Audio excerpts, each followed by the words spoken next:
Semua kita pasti merasakan lelah batin. Kalau lelah fisik, kita tahu obatnya.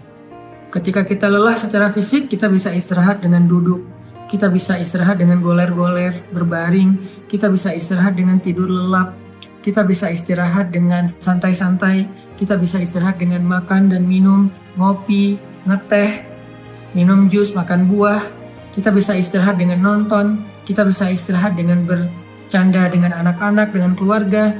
Itu adalah cara kita melepaskan lelah fisik. Merecovery lelah fisik. Sakit fisik juga demikian. Recovery-nya kita bisa dengan bed rest, kita bisa dengan minum obat, kita bisa dengan terapi. Itu adalah cara kita recovery sakit fisik, lelah fisik. Tapi bagaimana kalau kita sedang lelah batin, sakit batinnya, perasaannya yang sakit, hatinya yang sakit, pikirannya yang sakit, jiwanya yang sakit, dalam tanda petik. Gimana cara kita merecovery semua itu? Gimana cara kita ngobatin batin kita yang sedang terganggu? Gimana cara kita ngobatin hati kita yang terluka? Gimana cara kita ngobatin perasaan kita yang tergores? Ternyata bukan dengan entertain.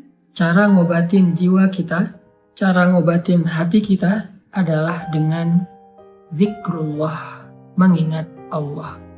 Kenapa bisa kayak gitu, Ustadz? Karena jiwa kita itu, roh kita itu asalnya dari langit. Beda sama jasad kita, fisik kita. Jasad atau fisik kita itu asalnya dari bumi. Sehingga ketika dia sakit, maka obat-obatnya ada di bumi. Tapi kalau roh kita, jiwa kita itu ditiupkan oleh Allah asalnya dari langit. Sehingga kalau dia ngerasa sakit, terganggu, maka obatnya ada di langit. Apa obat yang ada di langit? Zikrullah, mengingat Allah.